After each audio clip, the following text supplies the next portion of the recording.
అందరికీ నమస్కారం. నా పేరు లీలా. మీకోసం ఒక మంచి కథ వినిపించబోతున్నాను. ఈ కథలో భూమి మీద ఇంతమంది ఉండగా తనకే ఎందుకు వచ్చింది గుండెపోటు అని తెగ బాధపడిపోయే మార్కండేయుడికి తనకొచ్చిన గుండెపోటు ఇప్పుడు ఒక వరంలా తోచింది. ఇక కథలోకి వెళితే, బస్ ఆపండి, ఇక్కడ ఎవరైనా డాక్టర్లు ఉన్నారా అని అదుర్దాగా ఆనందం వేసిన కేకతో గాఢ నిద్రలో ఉన్న వారంతా ఉలిక్కిపడి లేచారు. డ్రైవర్ అసంకల్పితంగా బ్రేక్ నొక్కేసరికి బస్సు కీచుమని శబ్దం చేస్తూ ఆగిపోయింది. అందరూ ఆనందం చుట్టూ మూగారు. అతని పక్క సీట్లో ఉన్న మార్కండేయులు గుండెను పట్టుకొని రొప్పుతున్నాడు. ఒళ్లంతా చెమటతో తడిసిపోయి ఉంది. ఊపిరి అందక ఆయాసపడుతుంటే చుట్టూ చేరిన వారిని పక్కకు నెట్టుతూ, పర్వాలేదు పర్వాలేదు, విశాఖపట్నం దగ్గరలోకి వచ్చేశాం, మీకేమీ కాదు అంటూ మార్కండేయుడికి ధైర్యం చెప్పాడు. 2 క్షణాలు ఆగి, డ్రైవర్ గారు, డైరెక్ట్ పోనివ్వకుండా అదిగో అక్కడ కనిపిస్తున్న బ్రహ్మంగారి తోట పక్క నుంచి బస్సును పోనివ్వండి. అలా అయితే మనకు 4 కిలోమీటర్లు కలిసి వస్తుంది. అంతేకాదు, అలా వెళ్తేనే ఆసుపత్రికి దగ్గరవుతుంది అని బతిమాలుతూ అరిచాడు. కానీ అంటూ నసిగాడు డ్రైవర్. మీ రూల్స్ గురించి, రోడ్డు గురించి ఆలోచించకండి. మనిషి ప్రాణం ముఖ్యం అనేసరికి అందరూ అతనికి వత్తాసు పలికారు. డ్రైవర్ తలూపి బస్సును పక్క రోడ్డులోకి మళ్లించాడు. ఆనందంతో సహా అందరూ ఊపిరి పీల్చుకున్నారు. ఎట్టకేలకు బస్సు ఆసుపత్రికి చేరింది. ఆనందంకి ఆసుపత్రి యాజమాన్యంతో బాగా పరిచయం ఉండడం వల్ల అతని పూచీకత్తుపై మార్కండేయుల్ని ఐసీయూలో చేర్చడం జరిగింది. సకాలంలో మార్కండేయుణ్ణి ఆసుపత్రికి చేర్చడం వల్ల గండం గట్టెక్కింది. మర్నాడు సాయంత్రానికి గాని అతనికి స్పృహ రాలేదు. కళ్ళు తెరవగానే ఆనందం చెయ్యి పట్టుకొని కన్నీళ్లు కారుస్తూ, మిమ్మల్ని ఆ దేవుడే పంపాడండి. బస్సు ఎక్కిన దగ్గర నుంచి మీరు స్నేహపూర్వకంగా నాతో మాటలు కలుపుదామని ప్రయత్నిస్తుంటే నేనే పొగరుతో పట్టించుకోలేదు. ఎంత తప్పు చేశానో ఇప్పుడు తెలుస్తోంది. ఈ రోజుల్లో మీలాంటి వారెవరైనా ఉంటారా అన్నాడు.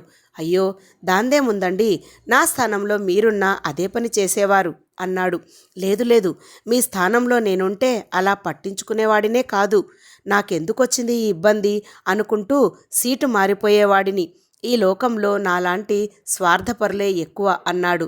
సర్లే, అది వదిలేయండి, మీరిప్పుడు బాగున్నారు కదా, మీ వాళ్లకు ఈ విషయం తెలియచేయాలి అనగానే అతని భార్య మహాలక్ష్మి నంబరిచ్చి వాళ్ళు చార్ధామ్ యాత్రకు వెళ్లారు, అక్కడ సిగ్నల్ ఉంటుందో లేదో అన్నాడు సంశయపడుతూ. ఆ మాట వినగానే ఆనందం గుండె గుబేలుమంది. చార్ధామ్ యాత్రికులు వరద బీభత్సంలో ఇరుక్కున్నారని, చాలామంది ప్రాణాలు కోల్పోయారని టీవీలో చూశాడతను. ఈ విషయం మార్కండేయుడికి చెబితే తట్టుకోలేడని దాచి, నిజమే, అక్కడ సిగ్నల్ ఉండదు, అయినా ప్రయత్నిస్తాను అన్నాడు. ఆనందం వెళ్ళిపోయాక అతని గురించే ఆలోచిస్తూ ఉండిపోయాడు మార్కండేయులు. అతనికి బస్సు ప్రయాణం గుర్తొచ్చింది. నమస్తే, నా పేరు ఆనందం, మీ పేరు అన్నాడు బస్సులో అతని పక్కన కూర్చొని పరిచయం చేసుకుంటూ. మార్కండేయులు పరధ్యానంలో ఉన్నట్లు నటించాడు. అయ్యా, నా పేరు ఆనందం అని చెప్పాను, మీ పేరు అని మరోసారి ప్రశ్నించాడు. అతని స్నేహధోరణిలో ఏ మార్పు లేదు. మార్కండేయులి సమాధానం కోసం ఎదురుచూస్తున్నాడు. విషాదం అని సమాధానం ఇచ్చాడు. అందులో కాస్తంత వెటకారం తొంగిచూసింది. అదేమీ గమనించలేదు. ఏమన్నారు? వినోదం అన్నారు కదూ, బాగుంది, ఆనందం వినోదం, మన జోడి చాలా బాగా కుదిరింది అన్నాడు నవ్వుతూ. మార్కండేయులు విసుగ్గా చూసి, ఏదో జోక్గా అన్నాను, నా పేరు మార్కండేయులు అన్నాడు. ఓ, చిరంజీవి అన్నమాట, బాగుంది అన్నాడు మెచ్చుకోలుగా చూస్తూ. మార్కండేయులకి చిరాకు పుట్టింది. చిరంజీవి కాదు, పవన్ కళ్యాణ్ కాదు, మార్కండేయులు అంతే అన్నాడు విసురుగా. కొత్త వాళ్లతో అలా మాట్లాడటం సంస్కారం కాదు అని అనిపించలేదు అతనికి. ఆనందంకి ఏం మాట్లాడాలో తెలియలేదు. కొద్ది క్షణాల తర్వాత నోరు విప్పాడు. మార్కండేయులు శివుని వరం వల్ల చిరంజీవి అవుతాడు అంటూ చెప్పుతుండగా అడ్డుకున్నాడు మార్కండేయులు. నాకు తెలుసు ఆ కథంతా, దయచేసి మీరు మళ్ళీ ఆ పేరు ఎత్తకండి. ఆ పేరంటేనే నాకు చాలా చిరాకు. పాతకాలం నాటి పేరు పెట్టి నాకు అన్యాయం చేశాడు మా నాన్న అంటూ విసుక్కుంటుంటే, అయ్యో, ఎంత మాట అనేశారు, ఎంత మాట, ఎంత మంచి పేరండి అది అని చెబుతుండగా మళ్ళీ అడ్డుపుల్ల వేశాడు. అబ్బబ్బా, నన్ను విసిగించకండి అనగానే చిన్నబుచ్చుకున్న ఆనందం మరో మాట మాట్లాడలేదు. ఎవరితోనూ మాట్లాడకుండా ముంగిలా కూర్చోవడం ఆనందంకి కష్టంగా ఉంది. కబుర్లు చెప్పుకుంటూ ఎంత దూర ప్రయాణమైనా అవలీలగా చేసేయడం అతనికి అలవాటు. ఎప్పుడూ అలాగే జరిగేది. ఇలాంటి ఘటం తగలడం ఇదే మొదటిసారి. అయినా అతను నిరాశపడలేదు. పోనీ వేరే ఏదైనా టాపిక్ మార్చి ఉపయోగం ఉంటుందేమో అనుకుని సినిమాల ప్రస్తావన ఎత్తాడు. రోడ్డు మీద కనిపిస్తున్న బ్యానర్లను చూపిస్తూ పెద్దగా స్పందన లేదు. తర్వాత రాజకీయాల గురించి మాట్లాడాడు. కాస్త కదలిక కనిపించింది. ఏవో 2-3 మాటలు మాట్లాడాడు. కోట అయిపోయినట్లుంది. మళ్ళీ సైలెంట్ అయిపోయాడు. టాపిక్ మార్చి క్రీడల గురించి మాట్లాడడం మొదలుపెట్టాడు. అందులోనూ అతను ఇంట్రెస్ట్ చూపించలేదు. ఇతనికి నేనెందుకో నచ్చలేదు. కారణం ఏమై ఉంటుంది అనుకుంటూ తలగోక్కున్నాడు ఆనందం. ఆ ప్రశ్నకు సమాధానం దొరక్క, కానీ ఆ సమాధానం మార్కండేయుల దగ్గర ఉంది. బలిష్టంగా, ఆరోగ్యంగా, వయసు పైబడిన తరగని తేజంతో మెరిసిపోతున్న ఆనందం అంటే అతనికి అసూయ. అతనెందుకు అలా ఉన్నాడు, నేనెందుకు ఇలా ఉన్నాను అనుకుంటూ గుండా పిండి అయిపోయాడు. ఇలా గతమంతా గుర్తుకు రాగానే మనసు చేదుగా అయిపోయింది అతనికి. ఛీ, ఎంత మూర్ఖంగా ప్రవర్తించాను.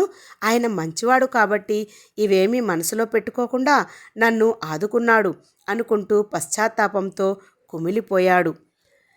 ఆనందంకి అంతా అయోమయంగా ఉంది. తోటి ప్రయాణికుడు కదా అని మానవత్వంతో సాయం చేయడానికి ముందుకొచ్చాడు. కానీ తాను చిక్కుల్లో పడే అవకాశం ఉందేమోనని గాభరా మొదలైంది. పాపం అతని కుటుంబీకులు ఏమైపోయారో. కర్మకాలి సొంత మనుషులను పోగొట్టుకుంటే ఈ వయసులో అతన్ని ఎవరు చూస్తారు? ఆసుపత్రి నుంచి డిశ్చార్జ్ చేశాక అతన్ని ఎక్కడుంచాలి? ఆసుపత్రి బిల్లు ఎలా కట్టాలి? ఇలాంటి ఆలోచనలతో అతని బుర్ర బద్దలైపోతోంది. ఆ రోజంతా ఫోన్ కోసం ప్రయత్నిస్తూనే ఉన్నాడు. ఏ ప్రయత్నమూ ఫలించలేదు. వాళ్ళందరూ ప్రాణాలు పోగొట్టుకొని ఉన్నారేమో అన్న భయం అతన్ని ఆవహించసాగింది. బాగా డీలా పడిపోయాడు. కానీ సాయంత్రానికి వచ్చిన మెసేజ్ అతనిలో ధైర్యం నింపింది. సుమారు 15 మిస్డ్ కాల్స్ ఉన్నాయి. ఎవరు అన్నది ఆ మెసేజ్ సారాంశం. వెంటనే బదులిచ్చాడు. మార్కండేయులు గారికి గుండెపోటు వస్తే ఆసుపత్రిలో చేర్చాము. ఇప్పుడు బాగానే ఉన్నారు. నేను ఆయన తోటి ప్రయాణికుడిని. నా పేరు ఆనందం అని. మళ్ళీ గంటన్నర తర్వాత కానీ మెసేజ్ రాలేదు. అదృష్టం బాగుండి అందరము ప్రమాదం నుంచి గట్టెక్కాము. కానీ ఎప్పుడు తిరిగి వస్తామో చెప్పలేము. మీరు ఆయన్ను కాస్త కనిపెట్టుకొని ఉండండి. వీలు కుదరగానే ఆసుపత్రి బిల్లు మేం పే చేస్తాం అని మెసేజ్ వచ్చింది. అప్పటికి గాని అతను కుదుటపడలేదు. మీరు గాభరా పడతారని అసలు విషయం చెప్పకుండా దాచాను. చార్ధాంలో వరదలు ముంచెత్తాయి. అయితే మీ వాళ్ళంతా క్షేమంగా ఉన్నారని సందేశం వచ్చింది. ఫోన్ మాత్రం కలవడం లేదు. ఈరోజు మిమ్మల్ని డిశ్చార్జ్ చేసేస్తున్నారు. కొన్ని రోజుల పాటు కదలకుండా విశ్రాంతి తీసుకోవాలని చెబుతున్నారు. ఈ పరిస్థితిలో మీరు ప్రయాణం చేయకూడదు. మీ వాళ్ళు వచ్చేంత వరకు కొన్ని రోజులు మా ఇంట్లో ఉండండి అన్నాడు ఆనందం. తన దుస్థితిని తలుచుకుని కన్నీరు కార్చాడు మార్కండేయులు. కాదని చెప్పడానికి అతనికి మరో దారి లేదు. కన్నీరు కారుస్తూనే తలూపాడు. అతని కన్నీరును తుడుస్తూ, ఛా, బాధపడకండి. కష్టాలు వస్తాయి పోతాయి. మనం ధైర్యంగా ఉండాలి అని సర్ది చెబుతున్న ఆనందానికి మనసులోనే 1000 దండాలు పెట్టాడు. ఆనందం బలవంతం మీద అతని ఇంటికి వచ్చాడే గాని అతని శ్రీమతి, పిల్లలు ఆదరిస్తారో లేక ముఖం మార్చుకుంటారో అన్న భయం అతన్ని ఆవరించింది. ఆనందం కొడుకు, కూతురు అమెరికాలోనూ ఆస్ట్రేలియాలోనూ స్థిరపడ్డారని తెలిసేసరికి కొంత భయం వేడింది. ఆనందం శ్రీమతి వాసిని ఆదరంగా ఆహ్వానించడంతో మిగిలి ఉన్న ఆ భయం కాస్త పోయింది. అతని కళ్ళు మళ్ళీ చెమర్చాయి. ఆ మర్నాడు మహాలక్ష్మి భర్తతో, ఆనందంతోనూ ఫోన్లో మాట్లాడగలిగింది. విశాఖపట్నం చేరుకోవడానికి మరో వారం రోజులు పట్టవచ్చునని చెప్పింది. మార్కండేయులు గురించి దిగులు పడవద్దని భరోసా ఇచ్చాడు ఆనందం. ఆనందం ఇంట్లో గడిపిన వారం రోజుల్లో చాలా విషయాలు నేర్చుకున్నాడు మార్కండేయులు. జీవితాన్ని ఎలా గడపాలి, ముఖ్యంగా వార్ధక్యం వచ్చాక ఏ ఏ పనులు చేయాలి, 60 ఏళ్ళు దాటాక జీవితం ఎలా ఉండాలి, ఇలాంటి విషయాలన్నీ అతనికి అనుభవపూర్వకంగా తెలిసొచ్చాయి. ఇంతకాలం తానెంత అవివేకంగా బతికాడో అతనికి అర్థమైంది. ఆ వాస్తవాలు గ్రహించగానే అతని కళ్ళలో నీళ్లు చిప్పిల్లాయి. ఉద్యోగంలో ఉన్నంతకాలం క్యాంపులు, ఇన్స్పెక్షన్లు అంటూ ఇంటి పట్టున ఉండేవాడు కాదు. భార్యతోనూ పిల్లలతోనూ ఆనందంగా గడపడానికి ప్రాధాన్యత ఇచ్చేవాడు కాదు. కుటుంబంతో గడపడం అంటే బాధ్యతను ఎప్పుడూ విస్మరించేవాడు.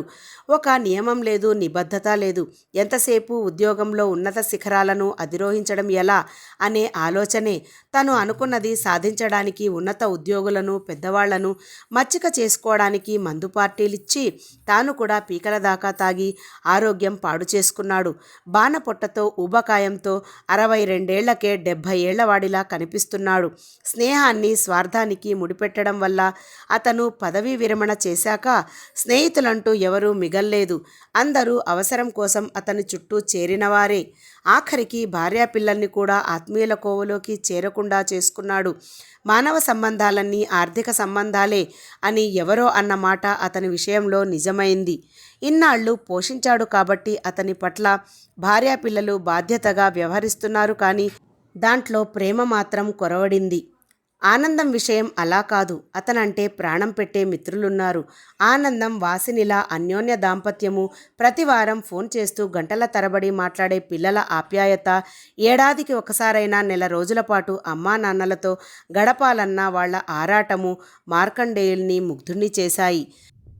పదవీ విరమణ చేశాక జీవితాన్ని ఇలా కూడా గడపవచ్చన్నమాట అన్న విషయం ఆనందం దంపతులను చూశాకే అతనికి అర్థమైంది. తనున్న వారం రోజులు వాళ్లనే చూస్తూ పూటకొక కొత్త విషయం తెలుసుకుంటూ వచ్చాడు. ఆనందం, వాసినిల ఆరోగ్య రహస్యం తెలిసిపోయిందతనికి. ఉదయం లేచిన దగ్గర నుంచి వాళ్ళిద్దరూ ఏదో పనిలో నిమగ్నమై ఉంటారు. అది తోట పని కావచ్చు, వంట పని కావచ్చు, ఇంటి పని కావచ్చు. ఈ పని వీళ్లే చెయ్యాలి అన్న నియమమేమీ లేదు వాళ్ళిద్దరికీ. ఆనందం ఆలస్యంగా లేస్తే వాసిని బయటకు వెళ్ళి పాలు, కూరగాయలు తెస్తుంది. ఆమెకు నలతగా ఉంటే ఆనందమే వంట పని చూస్తాడు. ఆవిడ ఇడ్లీ, దోశ లాంటి పలహారాలను సిద్ధం చేస్తుంటే ఇతను పచ్చడి చేసే పనిలో ఉంటాడు. ఆమె కూరలు చేయడానికి ఉల్లిపాయలు, పచ్చిమిర్చి తరిగి సిద్ధం చేస్తాడు. చింతపండు పులుసు లాంటివి కానీ, కొబ్బరికూరు కానీ సిద్ధం చేసే బాధ్యత, పళ్ళు చక్కగా ముక్కలు చేసి ఫ్రిడ్జ్లో పెట్టడం, పళ్ళ రసాలు తయారు చేయడం లాంటివన్నీ తన నెత్తిమీదే వేసుకుంటాడు. ఇద్దరు ఉద్యోగాలేవీ లేకుండా ఖాళీగానే ఉన్నారు కదా, ఎందుకింత హైరానా, తీరిగ్గా చేసుకోవచ్చు కదా అనుకునేవాడు మార్కండేయులు. దానికి సమాధానం అతనికి తర్వాత తెలిసింది. నేను మగాడిని అన్న అహమే అలంకారంగా వంట పట్టించుకున్న మార్కండేయులు ఏనాడు భార్యకు కాసింత సాయం చేయలేదు. పిల్లలకు చదువు చెప్పగలిగే పరిజ్ఞానం ఉన్నా ఈ జంజాటం నాకెందుకని వాళ్లను ట్యూషన్కి పంపించేవాడు. ఎంసెట్, ఐఐటి లాంటి పరీక్షలకు పిల్లలను దిగబెట్టి వాళ్లలో ధైర్యం, ఆత్మవిశ్వాసం నింపే పనులు చేసేవాడు కాదు. పదవి విరమణ తర్వాత సోఫాకి, టీవీకి అతుక్కుపోయేవాడు. మంచినీళ్ళైనా, కాఫీ టీలైనా అక్కడికే రావాలి. కొన్నిసార్లు పలహారం, భోజనం కూడాను. కానీ ఆనందం ఇంట్లో అంతా అందుకు విరుద్ధంగా ఉంది. అతనికి అయోమయంగా ఉంది. అతనొచ్చిన 2 రోజుల తర్వాత, మార్కండేయులు గారు, మరోలా భావించొద్దు. నేను వాసిని బయటకు వెళ్లాల్సి ఉంది. వంటంతా సిద్ధం చేసేశాం. మా పనిపిల్ల మాలతి వడ్డించేస్తుంది. మీకు చెప్పడం మర్చాను. నేను ఇక్కడికి దగ్గరలో ఉన్న పల్లెటూళ్లకు వెళ్ళి అక్కడి రైతులకు వ్యవసాయం గురించి సలహాలు ఇచ్చి ఆధునిక పద్ధతులు నేర్పిస్తూ ఉంటాను. గతంలో గడించిన అనుభవం ఇలాగైనా ఉపయోగపడితే 4 గింజలు అదనంగా పండించవచ్చును కదా. మా వాసిని అక్కడే ఉన్న ప్రభుత్వ పాఠశాలలో పిల్లలకు ఇంగ్లీషు, లెక్కల పాఠాలు చెబుతూ ఉంటుంది. ఊరికే ఇంట్లో ఉంటే ఏమి తోస్తుంది? సాయంత్రం 4 వరకు మాకిదే కాలక్షేపం. మీకిక్కడ అలవాటు కావడానికి 2 రోజులు నాగా పెట్టాం. ఇక బాగుండదు. వాళ్ళు మా కోసం ఎదురు చూస్తూ ఉంటారు. మీరేమీ అనుకోవద్దు, మిమ్మల్ని వదిలేసి వెళ్ళిపోతున్నామని. ఉచితంగా చేసే సేవైనా నిర్లక్ష్యం ఉండకూడదు కదా. టీవీ, ఏసీ లాంటి సౌకర్యాలన్నీ వాడుకోండి. ఇది మీ ఇల్లే అనుకోండి. మమ్మల్ని మాత్రం క్షమించేయండి అంటూ చేతులు జోడిస్తున్న ఆనందం వైపే చూస్తూ ఉండిపోయాడు, మాటా పలుకు లేకుండా. ఉద్యోగ విరమణ చేశాక నేను ఏ పని చేయాల్సిన అవసరం లేదు. భారీగా పెన్షన్ వస్తుంది. బోలెడంతా డబ్బు గడించాను. ఇన్నాళ్ళు గాడిదలా చాకరీ చేసి అలసిపోయాను. ఇప్పుడు చక్కగా విశ్రాంతి తీసుకుంటాను. ఇక చేయడానికి మాత్రం ఏముంది అనుకుంటూ బతికేస్తున్న మార్కండేయులు కళ్ళు తెరుచుకున్నాయి. నాది ఒక బతుకేనా? ఇంతవరకు ఏదో వయసు ఉంది కాబట్టి ఎలాగోలో నెట్టుకొచ్చేశాను. ఇప్పుడొచ్చిన వార్ధక్య బాధలు అధిగమించాలన్నా, ఆరోగ్యంగా ఉండాలన్నా చురుకుగా ఉండాలి. ఏదో ఒక పనిలో నిమగ్నమై ఉండాలి. సమాజానికి కాస్తో కూస్తో సేవ చేయాలి. అప్పుడే శారీరక ఆరోగ్యమే కాక మానసిక ఆరోగ్యం కూడా మెరుగుపడుతుంది. ఏ పని పాట చేయకుండా సోమరిలా ఉండిపోతే ఒక నిరర్ధకమైన వస్తువులా మిగిలిపోతాను. ఎందుకు పనికిరాని వాడినన్న ఆలోచనతో కుంగిపోతాను. నాకు ఆనందం గారికి ఉన్న తేడా ఏమిటో ఇప్పుడు నాకు తెలిసింది అనుకున్నాడు. భూమి మీద ఇంతమంది ఉండగా తనకే ఎందుకొచ్చింది గుండెపోటు అని తెగ బాధపడిపోయే మార్కండేయులకి తనకొచ్చిన గుండెపోటు ఇప్పుడొక వరంలా తోచింది. ఏ ఉద్దేశంతో అన్నారో ఆనందం గారు, మార్కండేయులు అంటే చిరంజీవి అని, ఆయన చలవ వల్లే బతికి బట్టకట్టానేమో. ఏదైతేనేం ఈ గుండెపోటే నాలో మార్పు తెచ్చింది కదా, ఇది ఒకందుకు మంచిదేగా అనుకుంటున్న అతని పెదవులపైన దరహాసం మెరిసింది. ప్రశాంతంగా కళ్ళు మూసుకొని ఇకపైన తనెలా జీవించాలా అన్న విషయం గురించే ఆలోచిస్తూ ఉండిపోయాడు. ఈ కథ నచ్చిందా అండి? కథను రాసిన వారు కొయిలాడ రామ్మోహన్ రావు. అతనికి మా ధన్యవాదాలు. మీకు కనుక ఈ కథ నచ్చినట్టయితే లైక్ చేయండి, షేర్ చేయండి, చిన్న కమెంట్ చేయండి. నా ఛానల్ను సబ్స్క్రైబ్ చేసుకుని నన్ను ముందుకు నడిపించండి. Thank you so much.